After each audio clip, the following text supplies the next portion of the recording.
Evening science fans. Here we are again.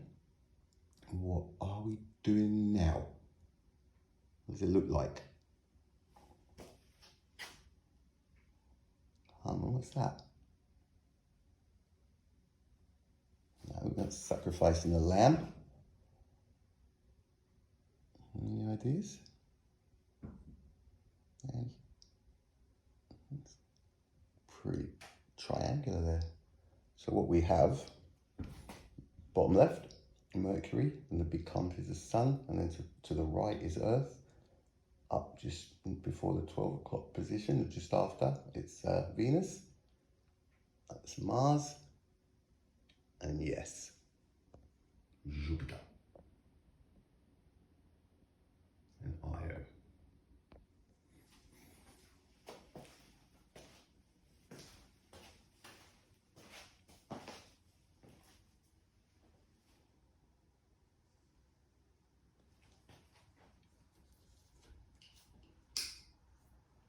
Okay. So what are we doing?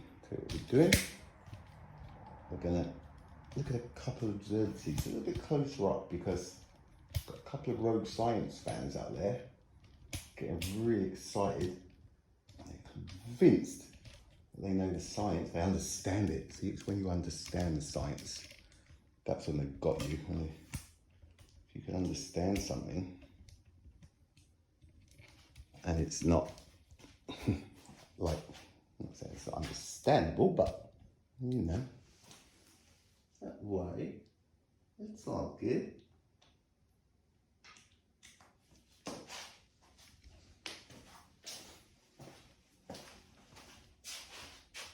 So, just a quick scan of the immediate solar system. Up to Jupiter, a couple of facts over there.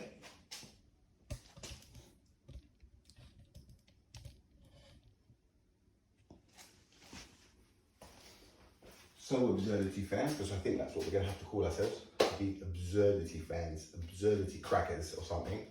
This is just to iron out the old Roemer thing, and we've got a couple of rogues running around giving it some of this, right?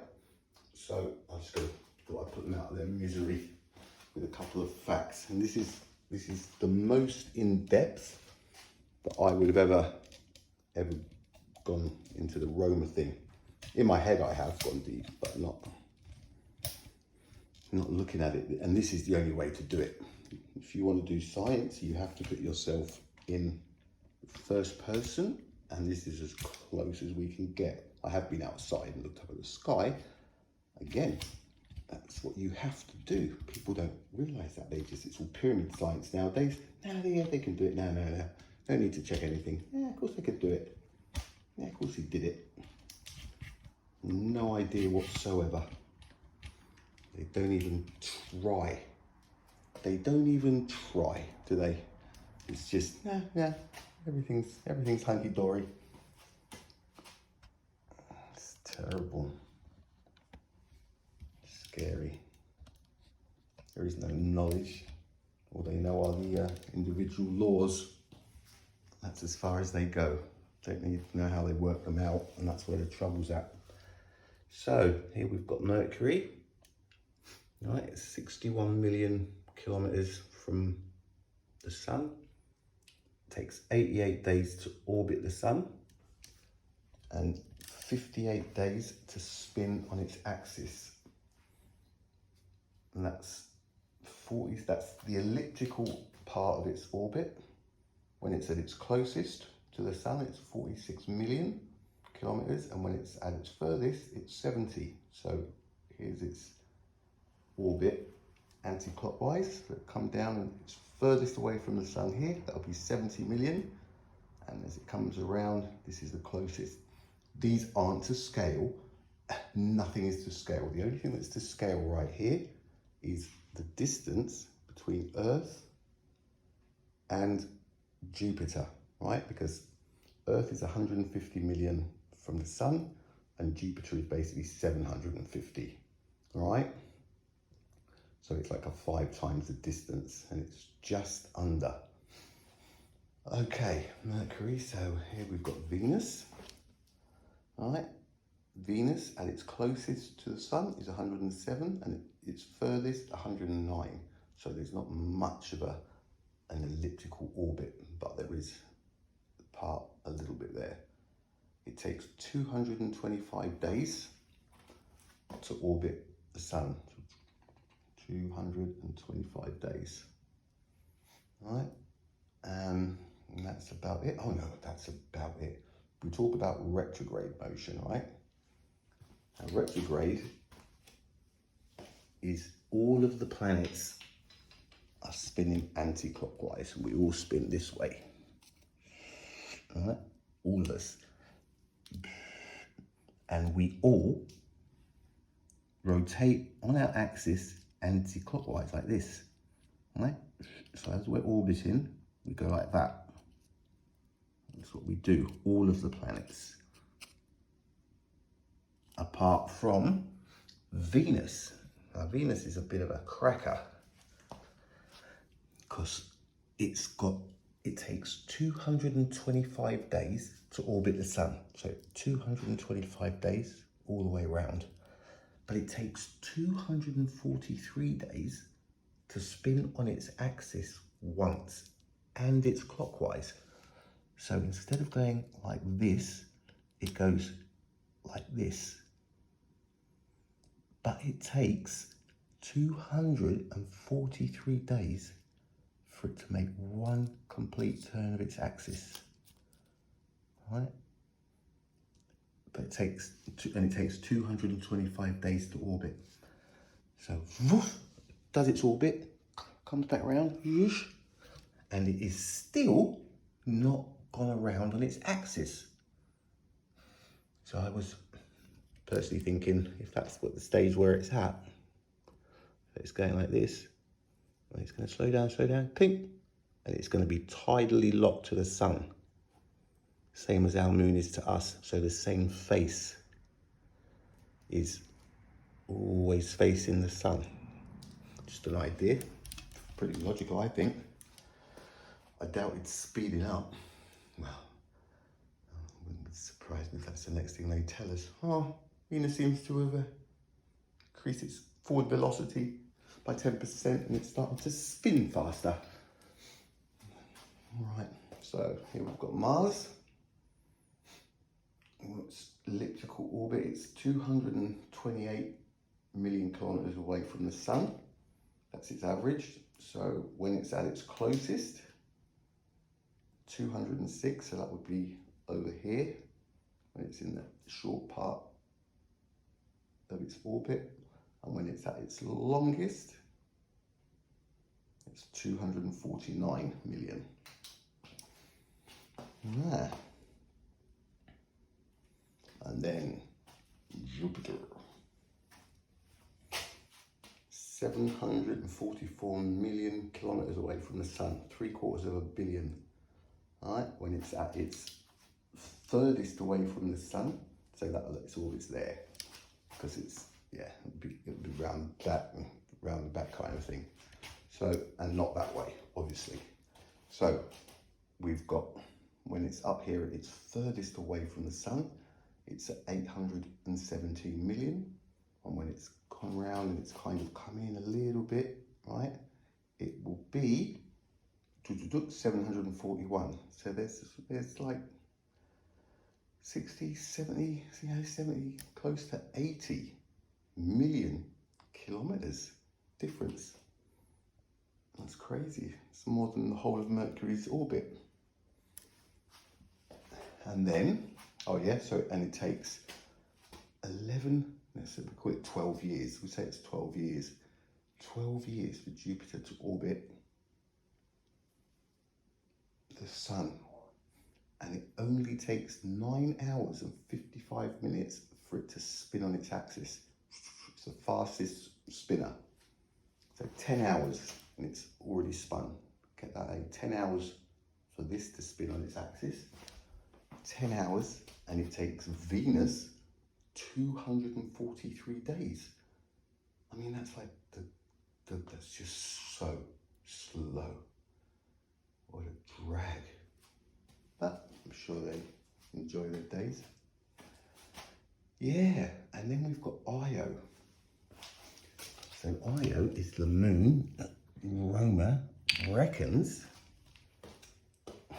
absurdity, he reckons that this is the thing that he observed as it's orbiting Jupiter. So everything's going this way, real slow, and Io, and it takes Io 42.5 hours to orbit Jupiter. 42.5 hours, right? So you've got to think about that as well. So old Roemer spots Io in the night sky from Earth. So what we'll do, we're going to put old Roemer where he took his first measurement, because he was up here, the closest we can be to Jupiter, right? We say the closest would be if it was over there and Jupiter was there, right? But this is the furthest, right? It's the furthest distance it can be, but it's the closest we can be at that furthest distance. It's almost, it's, yeah, freaky how it just worked out perfectly again, considering it takes Jupiter 12 years. Anyway, let's not go there. Right, Io. We've got old Roemer. He's hanging out with his mates and he goes, hang on, guys, did you notice that? What's that, Olaus?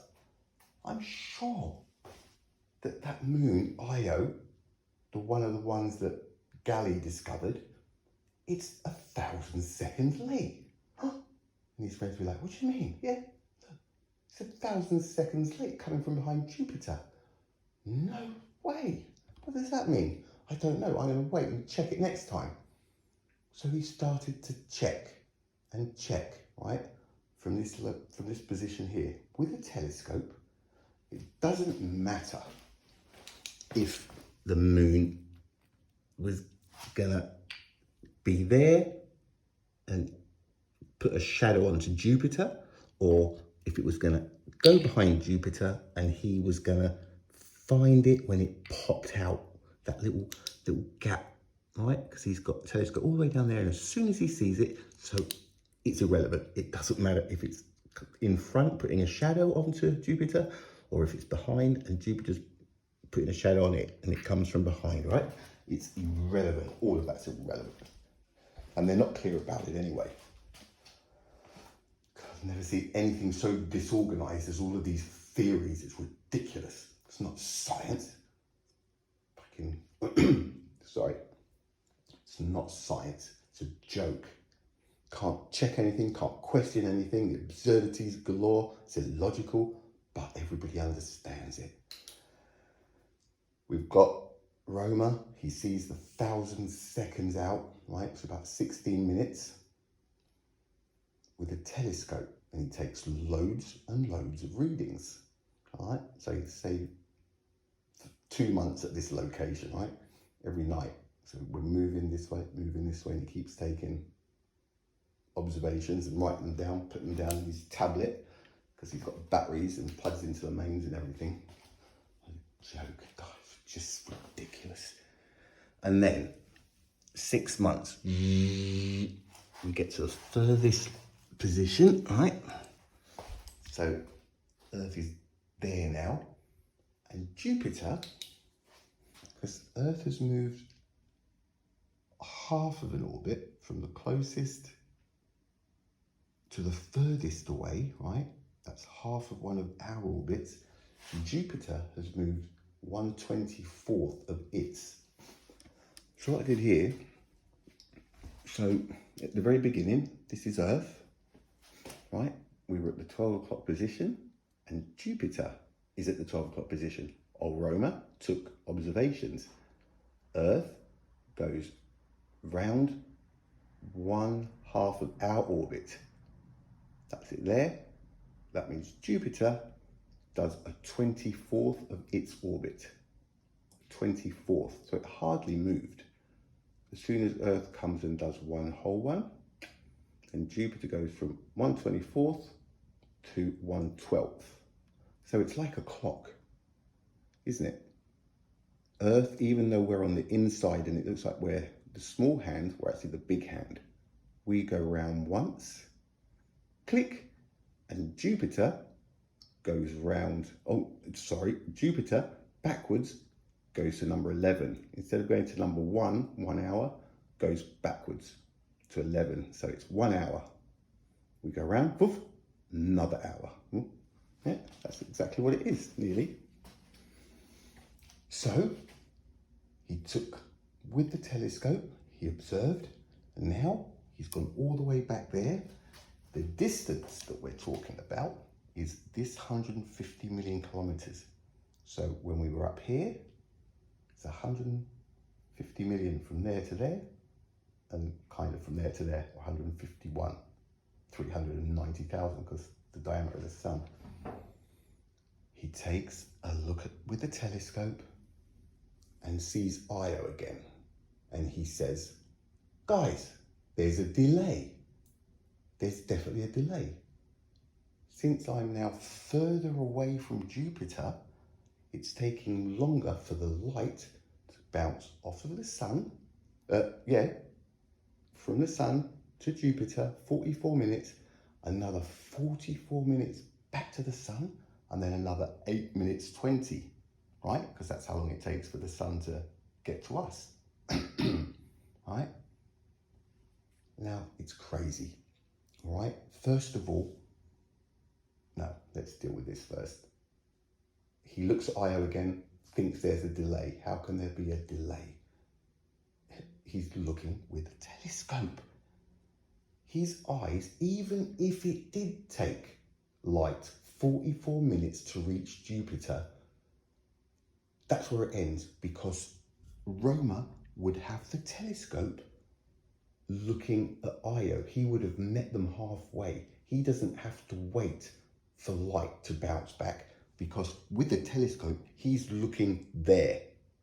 Get that? His eyes are there. There's no need to wait for any reflection to come back, is there? Because it's like us looking up at Saturn. If we look up at Saturn, say that's Saturn in the night sky, when we look up, boom, we see it immediately. 1.4 billion kilometers away, we see it. We don't have to wait. We see it where it is. Because our eyesight is the same as light. It's absolute. It just boom. But they don't want it to be absolute, do they? Because if it isn't, if it is absolute, bye-bye relativity, bye-bye age of the universe, bye-bye everything. It's, in all likelihood, absolute.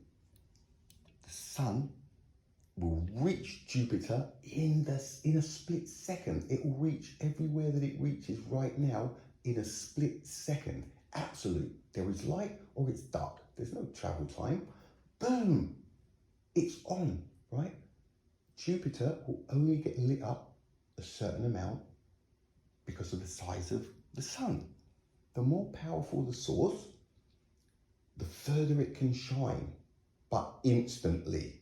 It's not about the bigger it is, and light still travels at the same time. Like light travels at the same speed coming off of this candle as it does from this laser. That's what they're saying. It's illogical, right? The bigger the source, the more powerful the light, the further it will radiate, but instantly, right? There's none of this travel time to get to Jupiter, to get to Saturn, to get to Pluto, it's instant, boom. But it will only illuminate up to a certain amount. All right, another couple of the little factoids before we knock off. So we did, so that's it, right? It's dead in the dark, it's dead, right? Telescope, he's looking at Io. There's no bouncing of light back, it's ridiculous. And anybody who thinks there is, and who really does think they understand the science, after just hearing this, man, that is not even cognitive dissonance anymore, right? It's an absurdity. And kilometers didn't come out until 1793. The metric system, the British pounds, inches, and everything didn't come out until 1824. Electricity didn't come out until the 1880s. And Olaus Roemer, look, 1644, discovered in 1676. No, it did not happen. It's just ridiculous. So Saturn, right? So we did up to Jupiter, 11.8 years to orbit the Sun. Saturn, 29.4 years to orbit the Sun. Closest, 1.35 billion. At its furthest, 1.5 billion. Uranus, 84 years. How does anybody work out the elliptical orbits of these planets when it takes them this long to orbit the Sun? Look. So Uranus at its closest, 2.75 billion. At its furthest, 3 billion. Neptune, 165 years to orbit the Sun. That is crazy, right? When it's at its closest in its orbit, 4.3, and when it's at its furthest, 4.6 billion. Right? The difference between that and that is the distance between when we were closest to Jupiter and when we were the furthest, 300 million. 4.3, 4.6, that's 300 million. And then we've got Pluto, when it's at its closest, 4.41 billion, and when it's at its furthest, 7.3. So there's like 3 billion difference. How? How do they know? How do you work out that a planet has an elliptical orbit? This is a serious question. This was the next one on the list. How? They're in one spot on planet Earth. Christian Huygens, he was one of them. Is that Huygens? It's supposed to be Huygens. I spelled it wrong. Kepi, Brahe, unprecedented astronomical observations and predictions, right?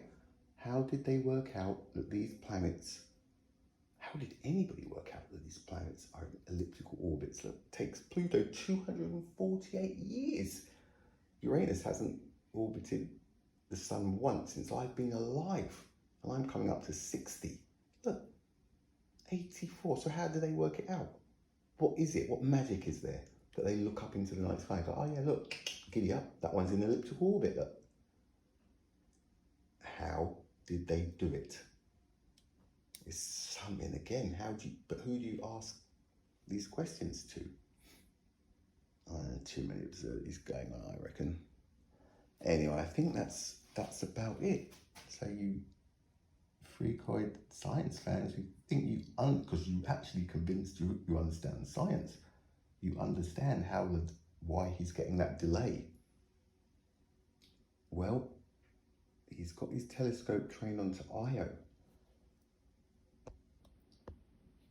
Looks like us zooming in. Right? We've got our telescope zoomed onto Io, right?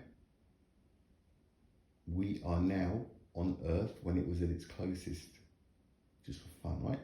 And then it zooms, we go to our furthest, and this is a telescope. I've still got it trained onto Io. It doesn't matter how close or how far you ever get from Io. If there's somebody waving on there now, and you're this close, you see them waving. It doesn't matter how far away you go. If they carry on waving as you're moving back, you're going to see them live. All right? You're going to see them live.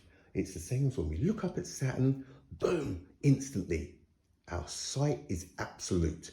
If there's nothing in the way, we can see to the end of the universe if our eyes were strong enough, like could see that far. Absolute. There's no limit. If there's a bright light at 20 trillion billion light years away and it's bright enough, we see it live. All the stars that you see in the night sky are in all likelihood live. When you look at the sun in the night, in the daytime, it's live. There is not a delay. It's illogical. And the first way they worked it out with Roemer is dead in the water. for many reasons. I think tomorrow we'll look at the next one up. Is it that a guy doing the not the parallax, the aberrate. Oh God, it's an abomination, is what it is. Good night, folks. Hope you enjoyed it, science fans. Keep understanding that science. It's illogical. Start thinking. Good night.